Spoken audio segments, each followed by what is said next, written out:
자, 페이지 210페이지요. 오늘 할 내용은 생물 파트인데 역시 생물 파트 중에 좀 중요한 내용. 거기 보면 뭐가 제일 중요하냐면 아래쪽에 다윈의 자연선택설 별표예요. 보이니? 다윈이란 사람이 자연선택설을 주장했단 말이죠. 자연선택설은 생물학뿐만 아니라 과학에서 굉장히 전반적으로 많이 쓰이기 때문에 이 부분은 반드시 별표를 치고 알아두세요. 뭘 알아둬야 되냐면 순서를 배우세요. 순서. 자연선택설은 순서를 외우는 거예요. 과잉 생산돼서 변이가 나타나면 생존 경쟁을 하고요. 자연선택해서 진화가 됩니다. 오늘 배우는 내용이 이거예요. 예전에 생명체가 되게 단순했었는데 지금 생명체가 되게 다양하게 많지, 그치? 왜 생명체가 이렇게 다양해졌는지에 대한 내용을 배운 거예요. 그 중에 가장 대표적인 단어가 진화입니다. 진화. 뭐 디지몬 진화 뭐 이런 거 있지, 그치? 그럼 진화. 왜 진화가 일어나는 것이냐? 그 진화에 대한 내용을 여러분들이 배우는 거예요.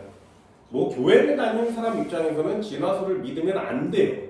교회 통념상. 그런데 과학으로 따지면 진화설은 거의 확정입니다. 그래서 진화설에서 진화론으로 바뀐 지 오래됐어요. 진화는 모든 생명체들이 지금 이 상태로 머물러 있지 않고 예전에서 지금으로 왔듯이 앞으로 어떻게 변할 것인지에 대한 내용도 배우게 됩니다. 그 진화에 대한 내용이 중요한 내용이고요. 자연선택설이 그 중에 가장 대표적인 단어예요. 원래 찰스 다윈이라는 사람이 뭐라고 얘기했냐면 150년 전에 160년도 됐겠네. 그 전에 인간이 원숭이에서 왔어 라고 주장을 하게 됩니다. 근데 인간이 원숭이에서 왔다 라고 하면 인간 입장에서는 되게 말이 아니지, 그치? 우리 조상님이 원숭이라는 게 말이 안 돼요. 그래서 그 당시에는 찰스 다윈이라는 사람이 야, 인간이 원숭이에 왔다고? 말도 안 돼. 그러면서 찰스 다윈이 되게 웃겼어요. 그래서 뭐 이런 인간도 아닌 것이 뭐 이러면서 네가 원숭이야 뭐 이러면서 막 욕을 하고 막 조롱을 당하는데 150년이 지난 뒤에 찰스 다윈은 진화학상에서 가장 위대한 과학자가 됩니다. 그 사람이 바로 이 찰스 다윈이에요. 진짜 엄청난 사람입니다, 이 사람. 책 한 권을 썼어요. 종의 기원이라는 책을 썼는데 그 책을 60년 동안 썼어. 책을 60년 동안 했어요. 책 한 권을. 그래서 그 종의 기원이라는 책이 더럽게 재미없어. 청년 때 써서 할아버지에 완성됐습니다. 60년 동안 한 권의 책을 완성시키기 위해서 이 사람이 얼마나 미치도록 노력을 했는지 알겠지. 그래서 그렇게 책을 완성시키고 난 다음에 예전에 내가 고등학교 다닐 때도 대학을 갈 때 필독 도서에 반드시 종의 기원이 있었어요. 읽어보라고. 읽으면 더럽게 재미없어요. 니네는 읽지 마라. 더럽게 재미없어. 그냥 다큐멘터리 봐 그냥. 그만큼 생물학에 관심이 되게 많았단 말이죠. 인간이 살아가고 있는 지금 이 세상에 왜 생물체가 이렇게 모양도 다양하고 사는 것도 다양하고 왜 이렇게 다양하지? 라는 게 궁금했대요. 그래서 연구를 하다 보니 생명체라는 게 말이야 원래 뭐에서부터 시작했는데 그 녀석이 변해서 새로 막 창조돼서 탄생한 게 아니라 원래 있던 애가 모습이나 형태가 변해서 된 거구나 라는 걸 알아냈어요. 지금은 DNA 유전자를 통해서 누가 엄마인지 누가 아빠인지 알 수 있습니다. 예를 들면 사람의 몸에 미토콘드리아라는 게 있어요. 니네들도 들어는 봤지. 그 미토콘드리아는 말이야 부모가 정자란자가 결합해서 아이가 태어나는데 모든 걸 부모한테 절반씩 받아요. 그런데 미토콘드리아는 엄마한테만 받아요. 아빠한테 받지 않아. 그래서 내 미토콘드리아는 엄마 거고요. 엄마의 미토콘드리아는 그 엄마 거예요. 그 엄마의 미토콘드리아는 그 엄마의 거예요. 그래서 지구상의 모든 사람들의 미토콘드리아는 다 엄마한테만 와요. 되니? 그래서 궁금했던 거야, 과학자들이. 이 사실을 알게 된 다음에 내 미토콘드리아가 도대체 누구한테서 왔는지 조상을 찾아요. 그리고 미국 사람의 미토콘드리아가 누구한테서 왔는지 그 엄마를 찾는 거야. 그렇게 해서 전 세계의 사람들의 미토콘드리아의 어머니를 찾으면 그 엄마가 한 명이잖아? 그럼 성경이 맞아. 그 사람이 이브 하와가 되는 거죠.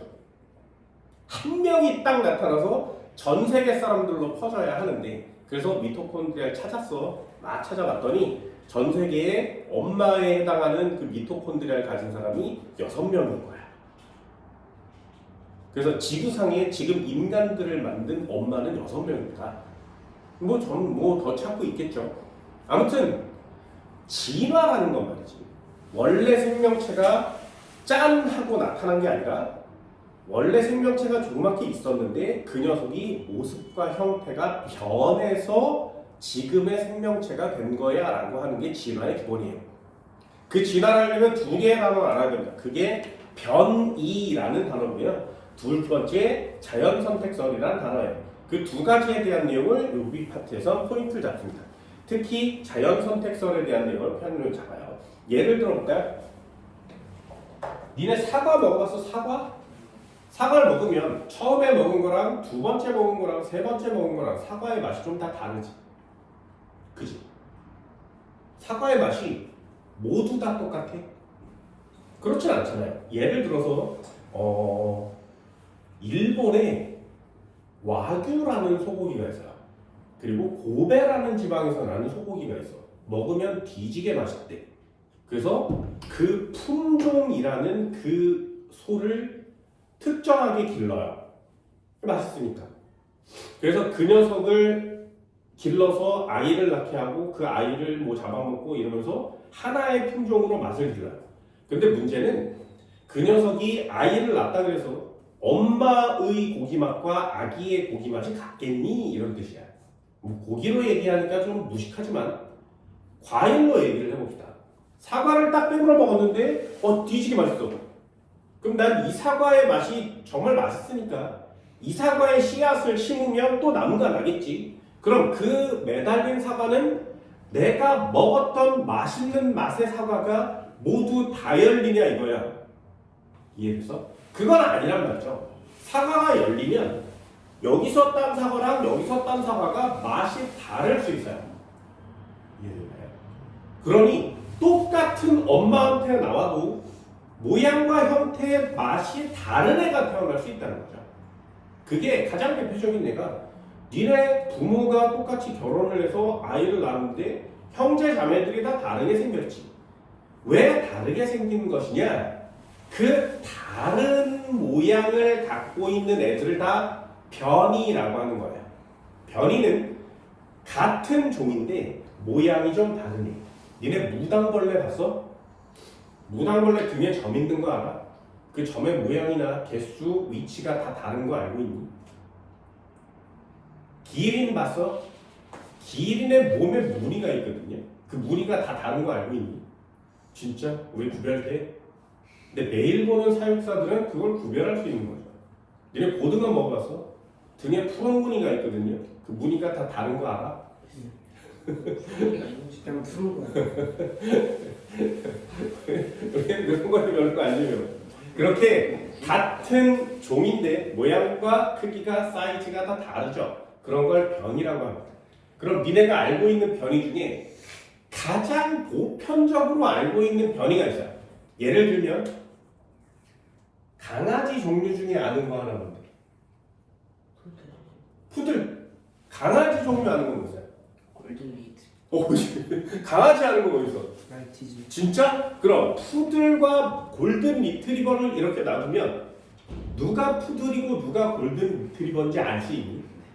그냥 구별되죠. 확실하게 그냥 야 얘는 푸들이야 얘는 골든 리트리버 이거 구별되잖아? 그런데 얘는 둘 다 뭐라 그래 통칭해서? 개 이러잖아요. 개라는 같은 종에서 모양과 형태가 다른 애가 태어나면 우리는 그걸 뭐라고 한다고? 변이라고 하는 거예요. 되니? 그런데 변이가 태어났어. 그런데 이상한 애가 태어날 수도 있잖아요. 그러면 사람들이 골든 리트리버를 좋아하겠어? 이상한 애를 좋아하겠어? 리트리버를 좋아하겠죠. 푸들을 좋아하겠니? 이상한 애를 좋아하겠니? 푸들을 좋아할 거 아니야? 그래서 그 녀석들을 선호해서 많이 가져가니까 사람들이 이상하게 태어난 애들은 별로구나 이렇게 되는 거예요. 그럼 이상하게 태어난 애들은 자연계에서 조금씩 개체수가 줄어들어서 사라져버리고 선호되는 녀석들만 남는 거죠. 사과도 마찬가지, 귤도 마찬가지. 먹었는데 맛없어. 그럼 나물 베어버리는 거죠. 먹었는데 맛있어. 그럼 그 젓가락이 별로 기를 거 아니니? 그러니 점점점 좋은 녀석들만 남는 거죠. 예를 들면 기린의 목이 있어요. 기린의 목 졸라 길지, 그치? 뒤지게 길거든요. 그럼 질문. 기린의 목은 처음부터 길었게 아니면 점점 길어졌게? 길어. 진짜? 진짜? 진짜? 진짜? 길어졌어?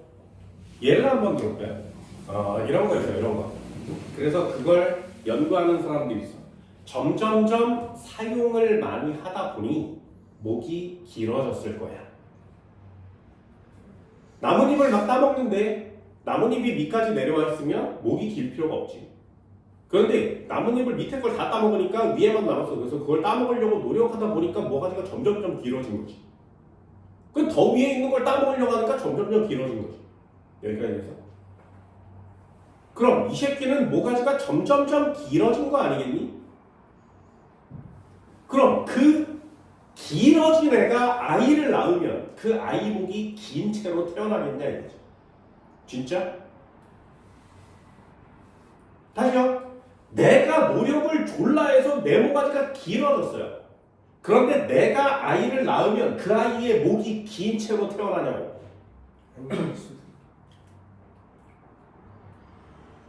쌍꺼풀이 없었어. 근데 쌍꺼풀 수술해서 난 쌍꺼풀을 가지게 됐어. 그럼 내 아이가 쌍꺼풀을 가지게 되냐? 내가 수학 공부를 졸라 열심히 해서 수학 공식을 다 외웠어. 근데 내 아이가 수학 공식을 외우고 태어나냐고. 이해되니? 야구 선수들 같은 경우에 투수의 경우에는 공을 졸라 던지면 이쪽 근육이 발달을 해서 팔이 길어요. 왼쪽보다 팔이 깁니다. 오른쪽. 던진 손. 그럼 아이가 태어나면 팔이 긴 채로 태어나요. 그래서 그걸 연구하는 사람들이 있는 거야. 사용을 해서 길어졌으면 그걸 다음 세대까지 연결이 되겠니를 연구하는 사람이 있어요. 그럼 사용 안 하면 없어지겠네? 그래서 쥐를 데려다가 쥐의 꼬리를 잘라. 그럼 이 녀석은 쥐가 꼬리가 없는 채로 평생을 살겠지. 그럼 그 애는 꼬리가 없는 채로 태어나겠니? 꼬리가 생겨요. 그래서 또 잘라. 그럼 그게 애기를 낳으면 또 잘라. 아이를 낳으면 또 잘라. 그럼 꼬리가 없는 애들이 계속 태어나겠지. 그럼 얘는 태어나면서부터 꼬리가 없는데 그러면서 적응해서 살 거 아니야? 그럼 꼬리가 필요 없다는 사실을 느끼게 되니까 아이를 낳았을 때 꼬리가 없겠니? 그건 아니란 말이죠. 됐어요? 그래서 과학에서 얘기하는 기린의 목은 어떻게 된 거냐면 먹이를 따먹으려고 노력을 해서 모가지가 길어질 수는 있지만 그 아이는 목이 짧은 채로 태어나야 돼요. 그래서 얘도 또 노력을 해서 모가지가 길어져야 돼요. 그럼 또 죽어서 애를 낳으면 또 얘가 모가지가 짧은 채로 태어나요. 되니? 그런데 지금의 길이는 긴 애가 낳아도 아이 때부터 길어. 이걸 설명할 수 있는 유일한 방법이 자연선택설에 대한 내용이에요. 변이도 여러 가지 변이가 있습니다. 그 변이에 대한 내용을 알아봅니다. 자, 첫 번째 내용 한번 볼까요? 210페이지. 진화, 생물이 오랫동안 여러 세대를 거치면서 환경에 적응하여 변화하는 현상. 진화는 생물종이 다양한데 가장 큰 영향을 미칩니다. 변이, 꼭 알아두세요. 변이라는 단어는 되게 중요합니다. 같은 종 밑줄이에요. 고양이와 개가 왜 다르게 생겼니는 변이가 아니야. 변이는 뭐냐면 개 중에 왜 다른 애가 있니? 고양이 중에 왜 다른 애가 있니? 이게 변이에요. 인간은 왜 다르게 생겼니? 이게 변이야. 같은 종에서 다르게 생긴 걸 변이라고 합니다. 형태나 습성 등의 형질의 차이가 나타나면 변이라고 해요. 이 변이 중에 유전되는 애가 있고 안 되는 애가 있어. 아까처럼 내가 과학 공부를 졸라 열심히 해서 과학을 많이 알고 있는데 그럼 내 아이도 과학을 많이 안 채로 태어나? 그렇진 않죠. 이런 건 유전이 안 된단 말이죠. 이런 걸 비유전적 변이라고 합니다. 책을 보면 유전적 변이라는 게 있어요. 개체가 가진 유전자의 차이로 나타난대요. 형질이 자손에게 유전되는 변이가 있고 형질이 자손에게 유전되지 않는 변이가 있습니다. 그 단어가 중요해요. 잘 봐. 유전적 변이 다시 한번 읽어볼게요. 여기다 밑줄을 그세요. 개체가 가진 유전자의 차이로 나타난다. 형질이 자손에게 유전자. 그 다음 밑줄. 진화의 원동력이 된다. 그럼 진화에 필요한 변이는 유전적 변이와 비유전적 변이 중에 어떤 거? 유전적 변이가 되는 거죠. 일반적으로 말하는 변이는 유전적 변이이다. 당연한 거고요. 아래쪽에 비유전적 변이 이런 것들도 있어요. 니네 카렌족이라는 여자들 들어봤어? 안 들어봤어? 그럼 이런 거 본 적 있니? 여기 목에다가 이렇게 금속띠를 계속 두르는 쪽 본 적 있어? 여기다가 태어날 때부터 금속 고리를 계속 하나씩 매달아요. 그래서 금속 고리가 점점점 쌓이면 목이 길어져. 그래서 목이 졸라 긴 족이 있습니다. 카렌족 여자들이에요. 목걸이를 걸고 생활하면 목이 길어진대. 그럼 태어난 아이는 목이 긴 채로 태어나겠니? 아니, 그게 기린의 결정적인 영역이죠. 됐지? 그럼 운동을 해서 근육이 많은 사람들, 애를 낳는데 애가 막 근육을 갖고 태어나는 거죠. 이상하지 않겠네. 그죠? 그래서 유전적 변이와 비유전적 변이 이 두 가지는 알아두시고요. 유전적 변이의 가장 대표적인 단어가 돌연변이라는 겁니다. 돌연변이. 생식세포의 다양한 조합 이런 것도 유전적 변이로 나타날 수 있어요. 됐나요? 변이라는 건 뭐라고? 같은 종에서 모양과 형태가 다르면 그걸 변이라고 하는 겁니다. 됐죠? 두 번째 자연 선택선에 대한 내용 한번 해볼까요? 자, 진화를 연구하는 사람 중에 고민이 있었던 거야. 이런 것처럼 예를 들면 관심 생기겠죠. 기린의 목은 왜 길지? 관심을 가졌던 거죠. 그죠? 기린의 목은 왜 기냐? 살기 위해서. 살기 위해서. 그럼 살기 위해서 모가지가 길어졌잖아. 그럼 목이 긴 게 사는데 도움이 돼, 안 돼? 돼요? 돼? 그럼 목이 긴 게 생활에 유리하다면 인간도 목이 졸라 길어야 되지 않겠나? 그럼 왜 하필이면 똑같은 아프리카의 한 지역에 살고 있는데 기린만 목이 긴 거야?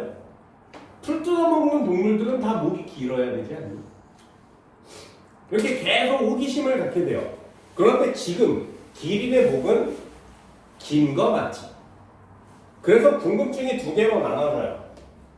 처음에는 모두 짧았어. 모두 짧았는데 얘가 자라면서 점점 길어진 거야. 맞아? 이거 생각할 수 있겠죠, 그죠? 처음에 짧았었어, 기린들이. 근데 점점점 길어진 거야. 예를 들면 니네 말의 발톱이 몇 개인 줄 알아? 2개. 말 발톱이 몇 개인 줄 알아? 발톱이 있어. 말 발톱은 4개. 말 발톱은 다 맞아요. 다 맞아요. 지금 현재 니네들이 알고 있는 말의 발톱이 몇 개야? 하나야. 말은 발톱이 하나예요. 발가락이 하나라는 얘기야. 그럼 옛날부터 말은 하나였겠니? 아니요. 포유류는 손가락, 발가락이 전부 다 5개거든요. 걔네들이 5개로 이렇게 땅을 짚고 달리다 보니 힘이 약해진 거죠. 그래서 발가락의 개수를 줄이고 두껍게 만든 거야. 발가락의 개수를 점점 줄여서 이렇게 만든 거죠. 그래서 이렇게 달리는 거야. 그래서 말의 발가락도 옛날에는 많았었는데 지금은 줄어든 거예요. 그 결정적인 걸 볼 수 있는 게 니네 닭발 먹어봤어? 닭발 먹어봤어? 닭발이 어떻게 생겼어? 이렇게 생겼지, 그치? 그런데 여기에 있는 엄지손가락이 여기 조그맣게 달려있어요. 점점 사라지고 있는 상태거든요. 그렇게 지구상에 있는 생명체들은 조금씩 진화하고 있는 중이야. 그러니 얘들도 마찬가지. 처음에 모두 짧았었어. 그런데 갑자기 점점점 사용하다 보니까 길어졌어. 이렇게 얘기할 수 있죠, 그죠? 한 번만 더 해볼까요? 아니야, 길이는 목이 말이야 다양했어. 긴 애도 있고 짧은 애도 있었어. 여러 가지 목의 길이를 갖고 있었는데 그 중에 긴 애만 살아남았어. 이렇게 두 파로 나뉘어져요. 그래서 진화론은 처음에 이렇게 두 종류를 배우게 돼요.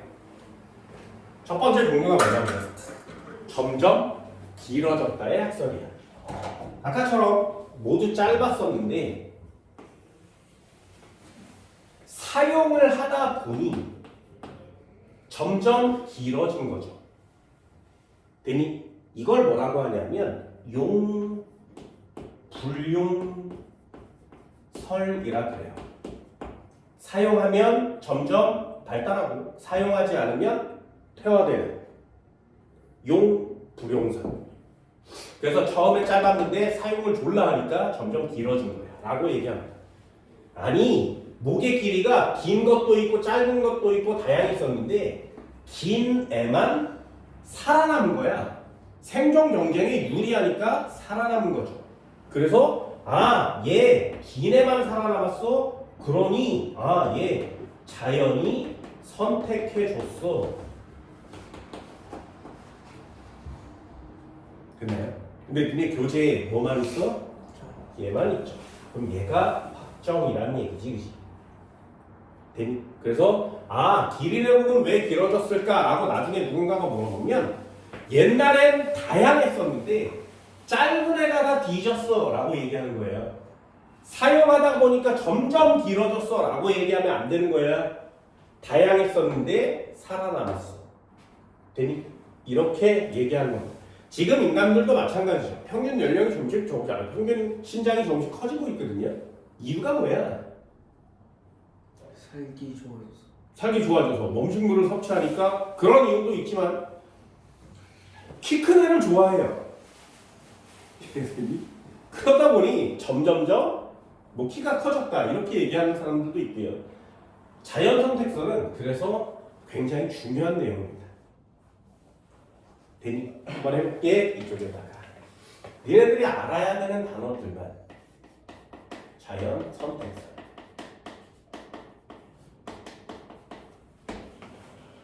일단 순서를 외우세요.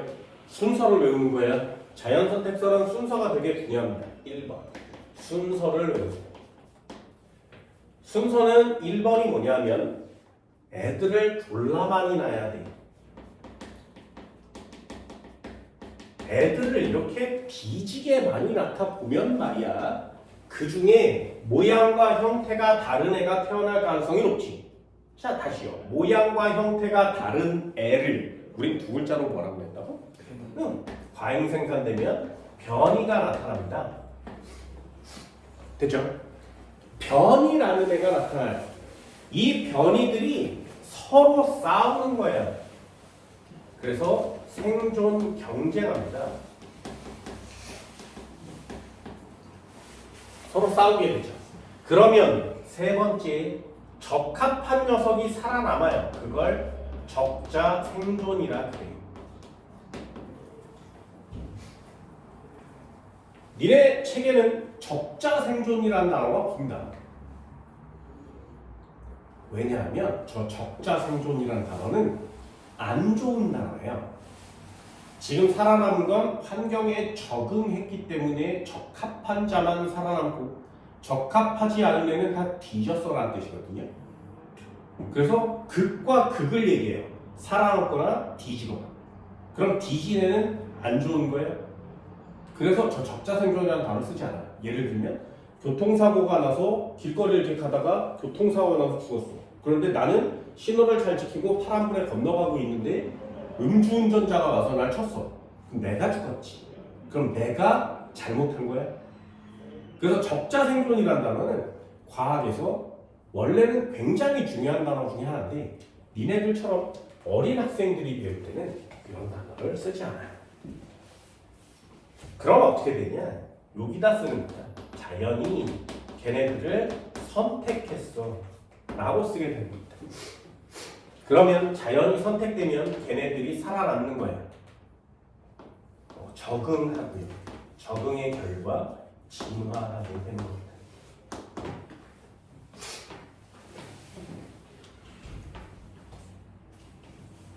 꼭 알아둡니다. 자, 예를 한번 들어볼까요? EX 기린의 목은 말이야. 현재는 모두 길어요. 현재는 모두 길어요. 예전에는 기린의 목이 다양했어요. 그래서 나무가 이렇게 있으면 기린의 목이 되게 다양하단 말이죠. 여기에 모가지가 이렇게 있었는데요. 짧은 애도 있고, 모가지가 중간 사이즈, 모가지가 긴 애도 있는 거지. 누가 살아남겠니? 이렇게 해서 이렇게 올라오지. 됐나요? 그럼 누가 먹이를 따먹기가 제일 좋아? 긴 애가 따먹기 좋은 거지. 그래서 얘네들이 먼저 죽고요. 얘네들이 나중에 죽는 거예요. 그래서 지금 얘가 살아남은 거죠.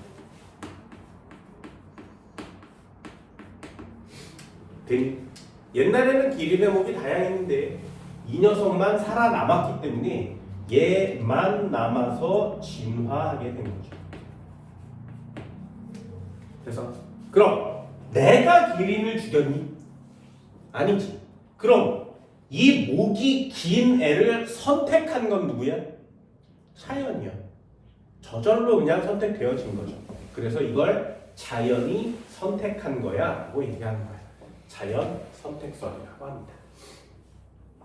그럼 기린의 목이 다양한 게 뭐라고? 똑같은 기린인데 형태가 다르지. 얘네들을 다 뭐라 그래? 변이라고 얘기하는 거죠. 그럼 기린이 새끼를 한 마리만 낳고 전 지구에 새끼가 한 마리라면 목의 길이가 다양하진 않겠지. 많이 낳아서 그 중에 변이가 생기면 그 변이 중에 생존 경쟁을 해요. 누가 잘 살아남을 것이냐. 자연이 긴 걸 선택했기 때문에 지금 긴 애가 남아있는 거죠. 됐나요? 니네 나방 본 적 있어? 나방?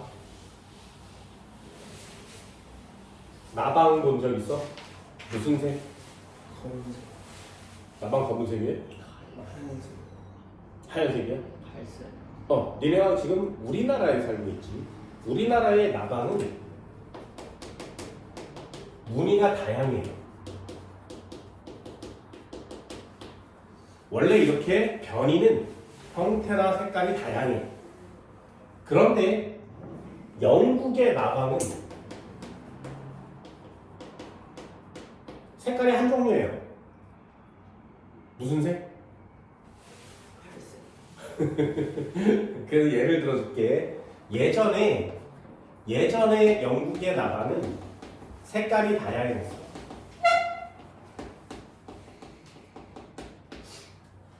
되니? 색깔이 다양하다는 건 뭐야? 변이가 있다는 얘기지, 그치? 색깔이 다양했었는데 산업혁명이 일어났대. 산업혁명이 일어나면 석탄 이런 걸 많이 떼겠지, 그치? 그럼 매연이 많이 나올 거 아니에요? 그래서 그 매연이 어디 쌓인 거야? 나무의 줄기에 매연이 쌓인 거야. 그럼 나무 줄기가 무슨 색으로 바뀌어? 네, 회색이나 검정색으로 바뀌겠지. 나무가 회색이나 검정색으로 바뀝니다. 그럼 여기에 나방이 앉아있대 이렇게. 그럼 이 나방이 무슨 색 나방만 잡아먹히겠냐? 됐어요? 여기에 흰색도 있고 갈색도 있고 검은색도 있었는데 새들이 지나가면서 검은색 나무에 앉아있는 나방 중에 어떤 걸 제일 잡아먹기 편해? 갈색. 갈색, 흰색을 제일 잡아먹기 편하겠죠. 바탕이 검은데 하얀색 나방이 앉아있으니까 눈에 잘 띌 거 아니야? 그래서 요 새끼를 잡아먹기 시작했어. 얘를 잡아먹기 시작했어. 검은색이 남으니까 이 녀석은 안 잡아먹히는 거죠. 나무가 검은색인데 검은색이 있으니까. 그래서 검은색 나방이 점점점 많아지게 된 거죠. 이해돼서? 이런 걸 자연 선택설이라고 해요. 지금은 생물의 종이 그렇게 다양한 건 아닙니다. 예전에 니네들이 지질시대 같은 걸 배웠을 때 생물의 종은 훨씬 더 많았다고 해요. 지금보다. 그런데 지금 환경이 좀 어려워지다 보니 적응하지 못하는 애들은 다 멸종하게 되고 지금 남아있는 애들은 지금 현재 상태에 적응하고 있는 종들만 남아있는 거죠. 그렇게 해서 진화가 일어나는 거예요.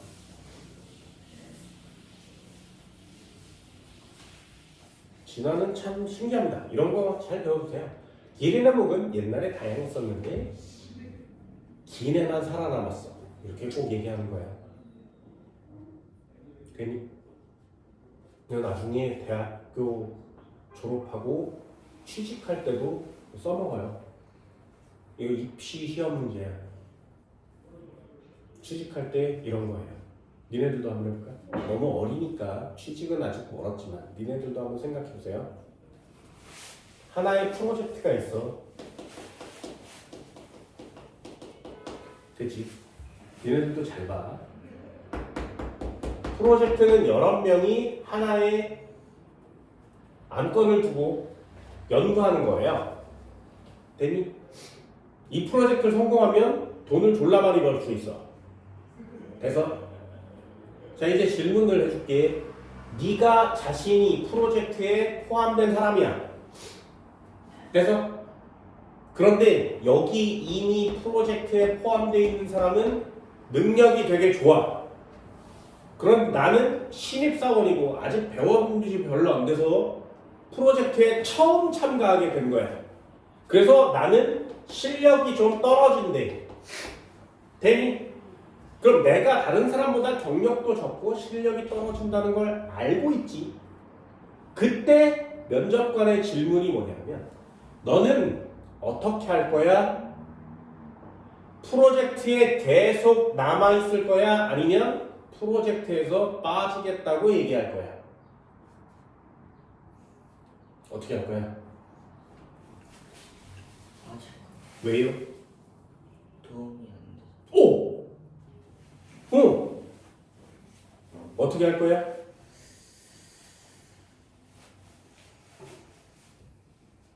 되니? 답은 없어요. 예를 들어서 프로젝트에서 빠지겠어요. 왜? 저는 도움이 안 되고요. 사람들한테 폐만 끼칠 테니까요. 그래서 빠지겠어요 라고 얘기하면 면접관이 이렇게 또 질문을 해. 너는 언젠가 또 다시 프로젝트를 맡을 텐데 그 프로젝트 팀에 가도 처음이고 한 번도 해본 적이 없으니 실력이 떨어질 텐데 그때 또 빠지겠어요? 그래서 그럼 언젠가 또 프로젝트에 참가하게 되면 빠지겠어요? 그럼 너는 영영 회사에 다니면서 프로젝트에 참가할 수는 없겠지? 당연하지 않겠니? 그지? 그럼 반대로 저는 남겠어요. 왜? 여기 남아서 사람들이 어떻게 하는지를 잘 보고 배울래요. 라고 얘기하는 사람한테는 그래 좋아. 너 여기 들어갔는데 사람들이 너 때문에 되게 고생을 많이 하겠지. 너를 가르치기 위해서 프로젝트에 전념하는 것보다 너를 가르치는데 사람들이 시간과 뭐 노력을 하려 할 테니까 너는 참 민폐가 되지 않겠니? 그럼 그 민폐됨을 스스로 견딜 수 있니? 이런 식으로 막 물어보는 거죠. 그럼 아저씨 빠질게요. 너 빠지면 프로그램 할 수 없어? 그럼 들어갈래요. 너는 들어가면 민폐야. 그래서 이 질문의 결론이 뭐야? 둘 다 팬입니다. 아니요. 이 질문의 결론은 뭐냐면 이렇게 얘기하는 거예요. 저는 지금 실력이 작지 않거든요. 그래서 어떤 프로젝트를 맡아도 할 수 있거든요. 됐니? 이게 답인 거예요. 무슨 말인지 알겠어? 이런 애들은 실력이 없거나 스펙을 쌓지 않은 애들은 회사 내에서 나가라고 하지 않아도 자연스럽게 도태되는 거 맞죠? 그죠? 그래서 사회에서도 이놈의 자연 선택설을 굉장히 많이 사용합니다.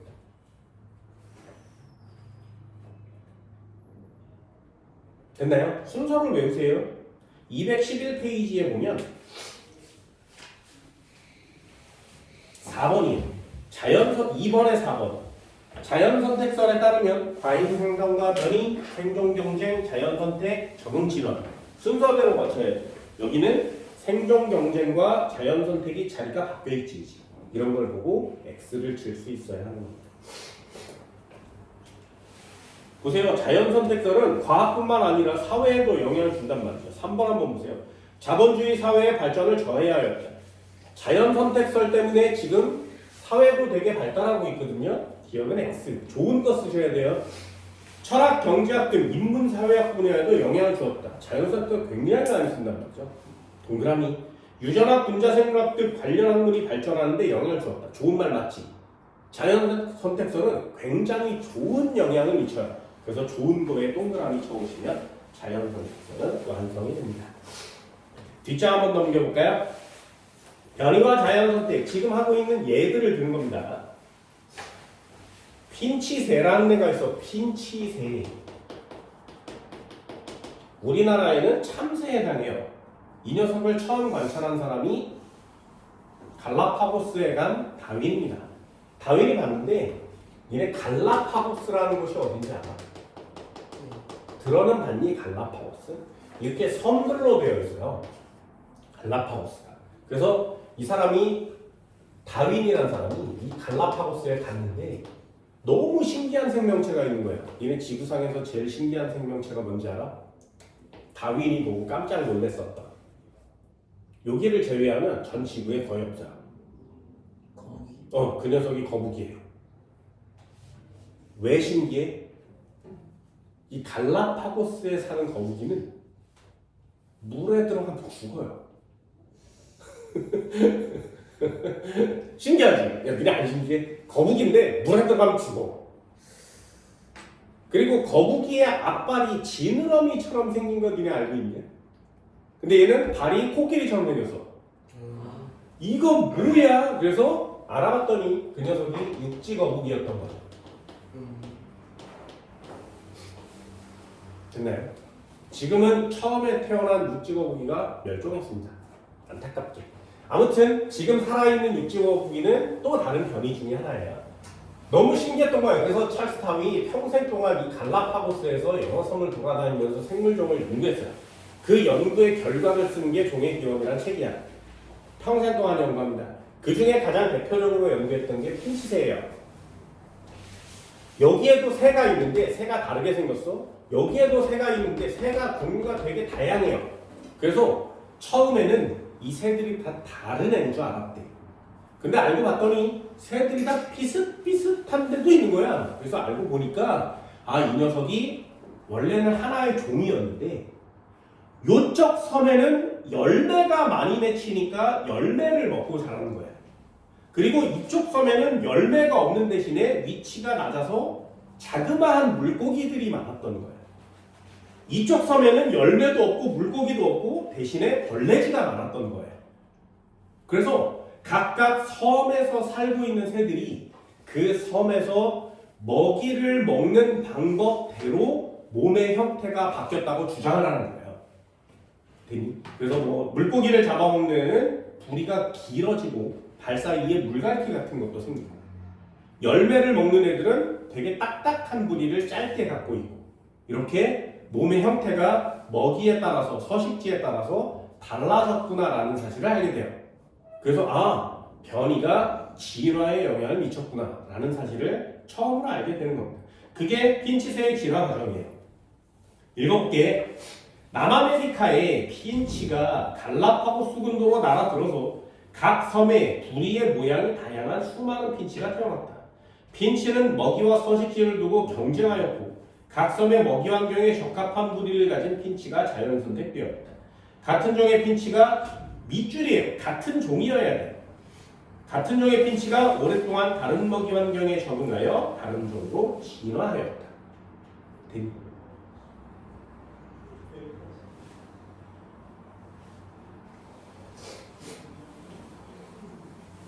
그래서 같은 종이 다른 종이 될 때 한번 볼까요?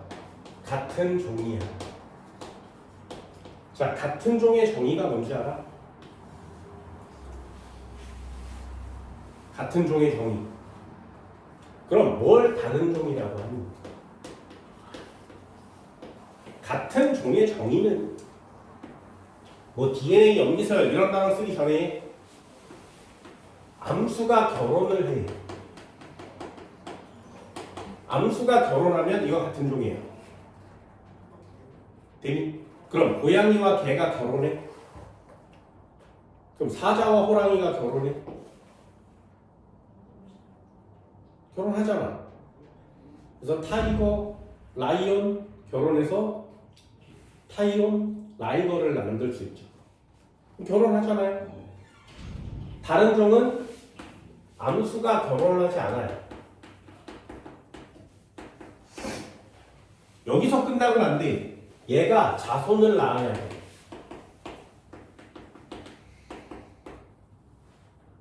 되니? 얘는 결혼 못하니까 자손도 못 낳겠지, 그치? 얘는 결혼해서 자손까지 낳아요. 그래서 사람들이 같은 종을 연구할 때 지금처럼 DNA와 염색체 분석을 연구하지 않고 옛날에 그런 게 없었으니까 두 종을 데려다가 교배를 시켜요. 교배가 되면 같은 종이야. 예를 들면 개와 늑대요. 걔네들은 교배합니다. 그래서 같은 종이라고 얘기를 하는 거예요. 근데 고양이와 개는 결혼하지 않아. 그런데 사육사들이 사자와 호랑이를 하나의 무리에다 넣어놨더니 결혼을 하더란 말이죠. 그래서 와 사자와 호랑이는 같은 종인가? 라고 얘기했었던 적도 있어. 당나귀 알아? 말 알아? 두 개는 좀 다르게 생겼거든요. 걔네들이 같은 종이니? 결혼해요. 애도 낳아. 그 낳은 애가 노새라는 애야. 되니? 그럼 걔네들도 원래 옛날 상으로는 같은 종이라고 묶여야 되죠. 결혼하고 애도 낳으니까. 근데 전제 조건이 있어. 이 낳은 애가 또 애를 낳아야 돼요. 노새는 애를 못 낳아요. 그리고 라이거나 타이온도 애를 못 낳아. 그럼 걔네들은 같은 종에서 분리가 되는 거죠. 결혼하지 않으면 같은 종이 아니에요. 되니? 인간이 고등어랑 결혼하진 않지 않겠니? 이해돼서? 그런 건 다른 종이라고 하는 겁니다. 그래서 생물 종도 마찬가지예요. 여기에 흰 토끼가 있었대. 여기 살고 있었어, 흰 토끼가. 여기에 갈색 토끼도 있었어. 붉은 토끼가 있었어. 그래서 막 살고 있었는데 어느 날 갑자기 얘네들과 결혼해서 하얀 토끼도 낳고 빨간 토끼도 낳고 이렇게 낳는 거예요. 그래서 살고 있었는데 갑자기 홍수가 나서 지진이 나서 이렇게 끊어지는 거예요.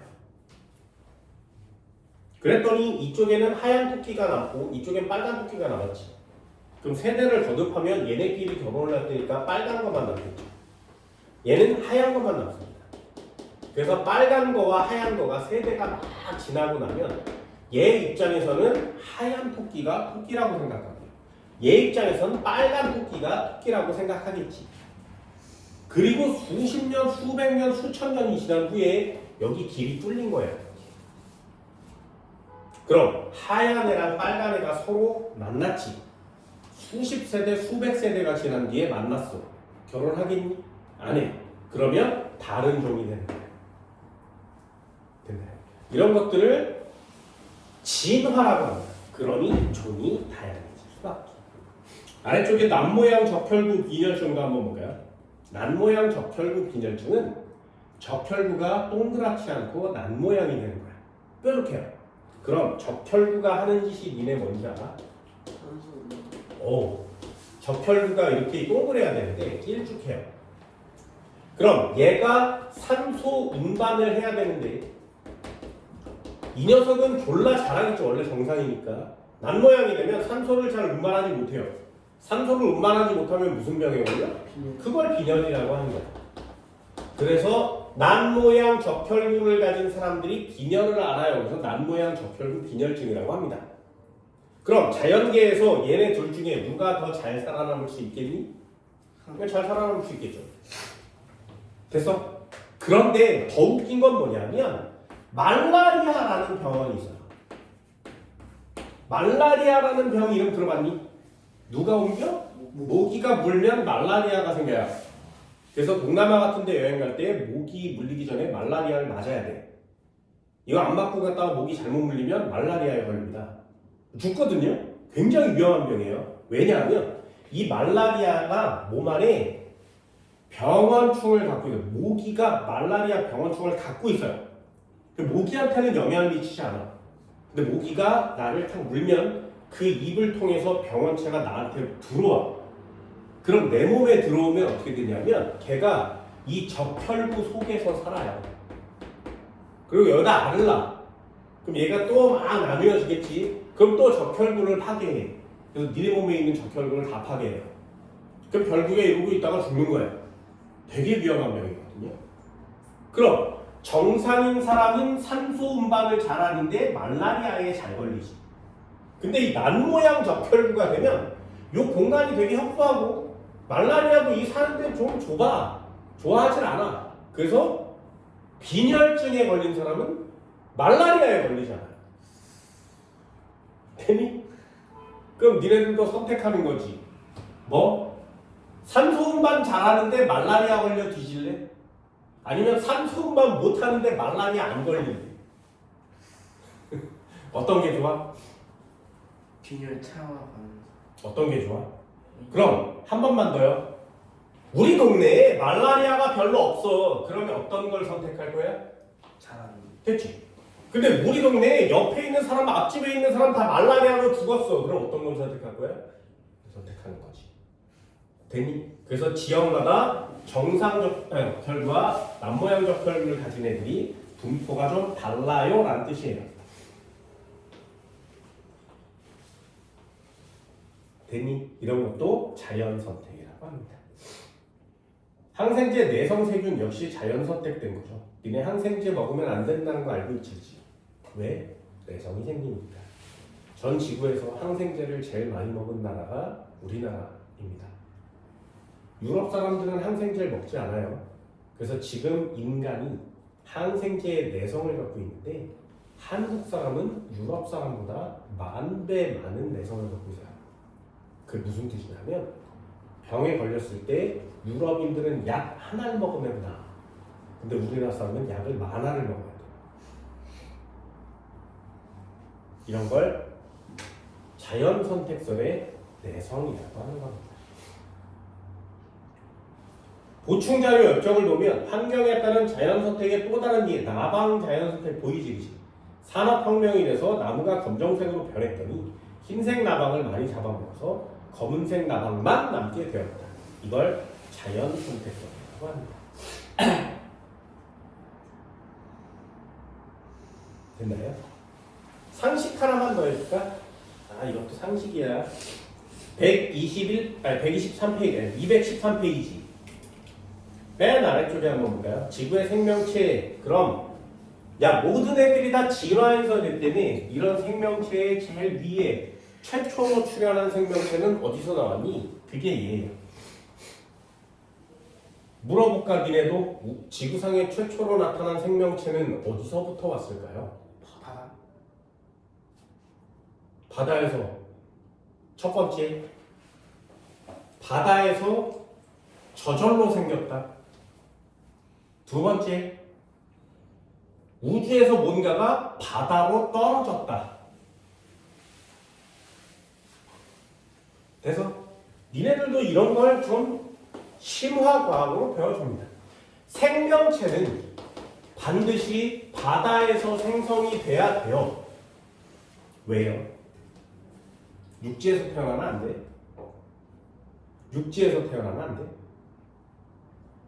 궁금한 사람이 없어. 바다에서 태어났어요 라고 아주 당연하다는 듯이 얘기를 하죠. 근데 왜 그런지 모르잖아요. 그래서 그럼 질문 또 한번 해볼까? 바다에서 태어났다며. 그럼 여기서 생명체가 이렇게 뺨하고 태어났을 거 아니겠니? 그럼 얘는 바다에서 저절로 스스로 저절로 만들어졌겠니? 아니면 외부에서 들어와서 여기서 태어났겠니? 지금 아무도 몰라요. 그래서 지구상의 최초로 생명체가 출현한 건 언제냐, 어디서 왔냐, 그걸 찾아내는 게 바로 지구의 생명체 출현을 설명하는 가설입니다. 첫 번째가 화학 진화설이고요. 두 번째가 심해 열수구설이고 세 번째가 우주 기원설이에요. 화학 진화설과 심해 열수구설은 바다에서 저절로 생겼다고. 외부에서 이렇게 들어왔어 라고 하는 건 우주 기원설이에요. 니네 어떤 거 믿을래? 지구에서 저절로 왔다 아니면 우주에서 왔다? 나는 개인적으로 우주에서 왔다에 한 표를 가지는 사람 중에 하나입니다. 나는 개인적으로 우주에서 왔다에 한 표. 니네들도 이름은 들어보세요. 화학 진화설. 무슨 말? 원소들이 둥둥둥 떠있는 바다에서 이렇게 떠있다가 우연히 충돌을 해서 아미노산이 되고 우연히 충돌해서 단백질이 되는 거야. 화학 진화설이야. 되니? 그래서 니네들이 소화 흡수 과정을 배우는 거죠. 우리가 음식물을 처먹으면 탄수화물 먹었어. 소화가 되면 엿당 분해되고 포도당으로 나뉘어지지. 그럼 처음에 포도당이 생겼다가 엿당이 됐다가 탄수화물이 되지 않겠어? 그걸 거꾸로 하는 게 지금 소화니까 그럼 포도당이 만들어졌었는데 엿당이 됐다가 다시 탄수화물을 합쳐진 거야. 그래서 바다 속에는 탄수화물, 단백질, 지방이 있으니까 걔네들이 합쳐져서 생명체가 된 거야. 이게 화학 진화설이야. 맞아? 맞아? 그래서 화학 진화설을 깨부수려고 하는 사람이 어떤 사람이냐면 이만한 통에다가 쥐덫을 넣어요. 왜 쥐덫이냐? 부품이 되게 단순하대요. 쥐덫을 이렇게 생겼다고 애니메이션 같은 데서 보는 거지. 이렇게 고리가 있고요. 여기에 이렇게 막대기가 이렇게 붙어 있는 거지. 예를 들어서 이렇게 해서 여기 막대기가 이렇게 걸어주면 여기에 이렇게 생겼다가 얘가 툭 떨어지면 퍽 이렇게 잡아먹히는 거지. 이 쥐덫이에요. 부품이 5개래. 되니? 그래서 이 부품 5개를 통에다가 박스에다가 넣어. 부품 5개를 넣어. 그래서 그리고 졸라 흔들어. 막 흔든 다음에 뚜껑을 딱 열어. 그게 이렇게 조립돼 있을 확률. 되니? 부품을 넣고 막 흔들어서 조립되어 있을 확률. 몇 번 흔들면 이게 딱 이렇게 원하는 곳에 원하는 사이즈로 조립되겠니? 안 될 것 같아. 진짜? 진짜? 니는 레고 해봤지? 처음에 사면 부품이 다 따로 있지. 그걸 설계도대로 하나씩 꼽는 거 아니야? 그런데 꼽지 않고 그냥 그 자리에서 막 흔들어. 막 흔들어. 그래서 뚜껑을 탁 열었는데 집이 돼 있는 거지. 운만 좋으면 그 운이 얼마나 있어야 돼? 엄청 그게 화학 진화설이에요. 여기에 재료들이 졸라 많은데 이 새끼들이 자연계에서 돌아다니다가 합쳐져서 뭔가가 됐대. 그런데 그게 뭔가가 되기에는 인간을 구성하고 있는 생명체 속의 분자들은 너무나 정교하게 돼 있단 말이에요. 되니? 화학 진화설을 믿지 않는 사람들도 되게 많습니다. 심해 열수구 들어봤어요? 들어봤어? 그 심해 열수구에 열과 압력을 받아서 생명체가 태어났대. 지구에서 뿜어져 나온 무언가. 가능해? 아무튼 이 3가지가 니네들이 배워야 하는 내용들이에요. 그래서 누군가가 나중에 이런 건 아니지만 누군가가 나중에 야 지구에 최초로 나타난 생명체는 어디서 왔어? 라고 물어보면 바다에서 생겼어 라고 얘기하지 마시고요. 화학적으로 진화하고 열수구에서 뿜어져 나오고 우주에서 왔어 라고 얘기할 수는 있어야 되는 거죠. 되니? 이걸 생명의 출현, 생명의 진화라고 하는 겁니다. 우리는 별로 안 궁금하지. 생명체가 어떻게 진화했는지 별로 궁금하지가 않습니다. 우연히 이렇게 됐다라고 얘기하는 사람이 되게 많아요. 네.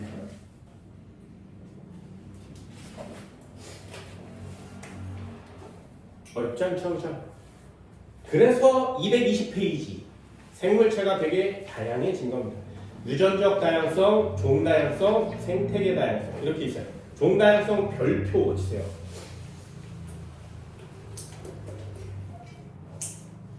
거기에 점이 2개가 있어. 얼룩말 밑에. 일정한 지역에서 얼마나 많은 생물종이 고르게 분포하며 살고 있는지, 얼마나 고르게 분포하는지, 여기다 밑줄이에요. 고르게 분포하는지. 생물종이 많을수록 분포 비율이 균등할수록 종다양성이 높다. 이 종다양성이 클수록 생태계가 안정되어 있습니다. 됐나요? 종다양성 밑에다 쓰세요. 종다양성이 크면 생태계 안정 이렇게 쓰는 거예요.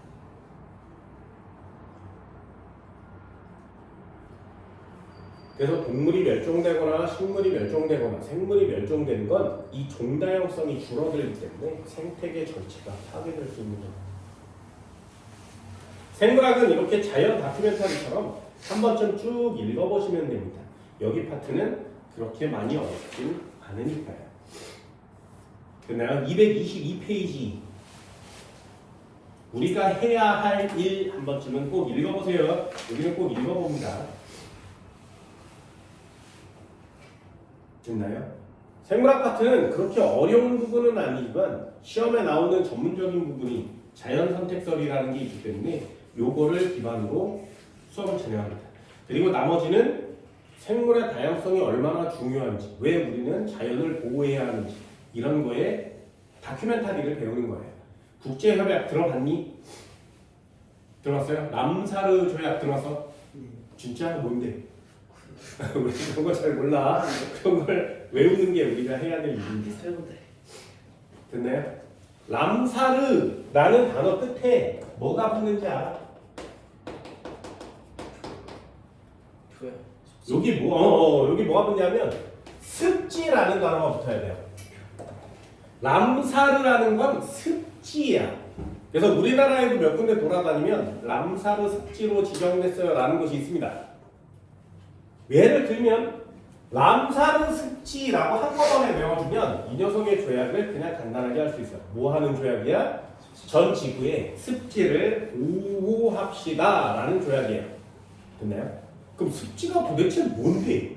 여기에는 생물들이 얘는 바다에서 왔다 그랬지, 그치? 그럼 바다의 육지의 중간쯤 되는 곳을 습지라고 해요. 땅도 있는 것 같으면서 없고 물도 있는 것 같으면서 없고 고기가 습지예요.